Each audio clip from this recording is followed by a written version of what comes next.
És curiós que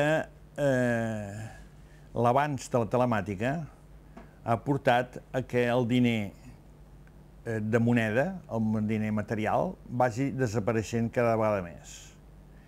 I que cada vegada més s'instauri el diner abstracte. El diner abstracte és el diner que són uns números en un compte corrent. En canvi, el diner concret són unes monedes en la butxaca d'una persona. Hi ha uns termes mitjos que són els bitllets de paper.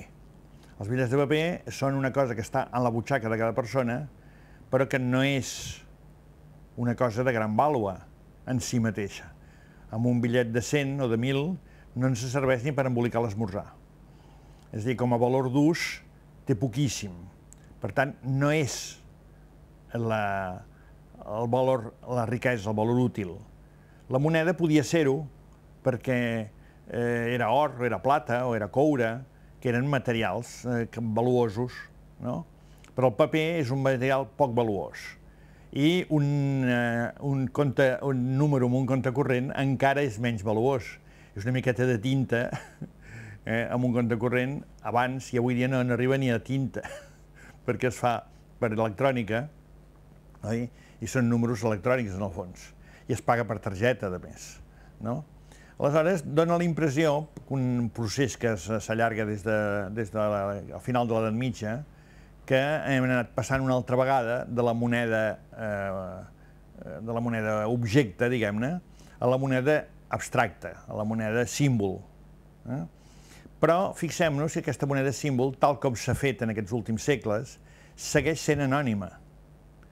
És a dir, allà l'únic que dona la cara és el senyor del Banc d'Espanya que afirma que ara em sembla que ja ni firma. Em sembla que ja no hi ha ni ell. I que diu que pagarà al portador una quantitat d'això d'or, que tampoc els dona, ja no ho posa, això. Ja no se'n fia ningú.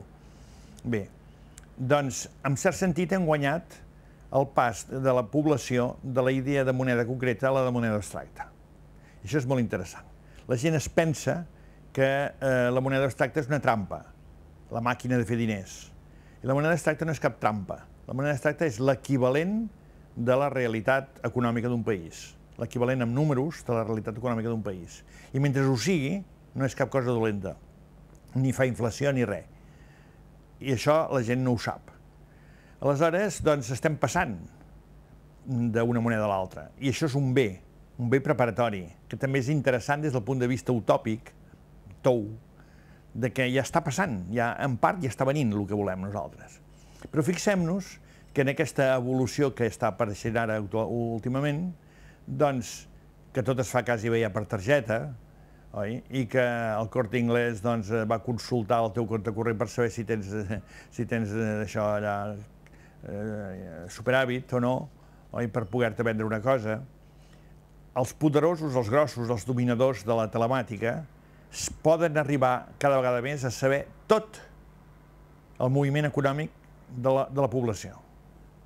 Però la població no pot arribar a saber el moviment econòmic dels poderosos i de les autoritats.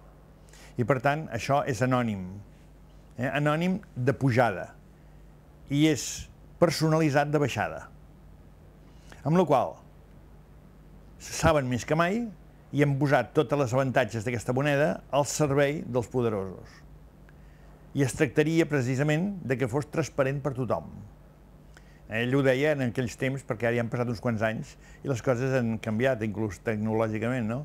Però ell deia, igual com hi ha cabines telefòniques i es pot consultar per telèfon amb qui vulguis, podes parlar amb qui vulguis, podria ser en la cabina telefònica que hi hagués un lloc que digués vull saber el pressupost municipal de Molins de Rei per fer el pont sobre el Llobregat. I se pogués saber quan va costat, qui és el proveïdor, qui és l'enginyer, en quins diners es paga, en quins temps, etc.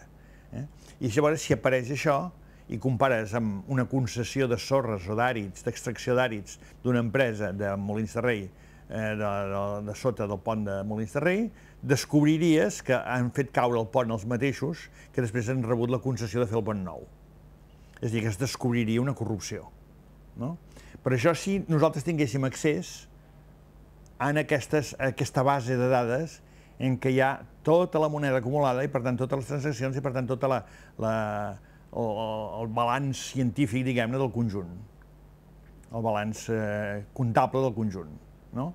És a dir, que seria d'anada i de tornada, i això és el que es planteja, i això realment és un esforç que, si no l'assumim políticament o socialment la gent, no va sol, això.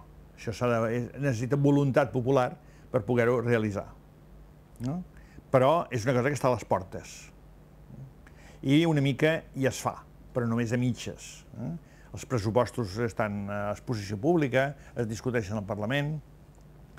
Una altra qüestió és que l'acció privada es mantingui privada, de l'empresa privada, i es respecti el secret de l'economia privada, i aleshores aquelles factures xecs privades estiguem en una part del disc que només sigui accessible a un jutge si té denúncies contra allò, i si no, no fos accessible. Però tota la part, diguem-ne, pública, doncs que es fos pública, és a dir, que no fos secreta.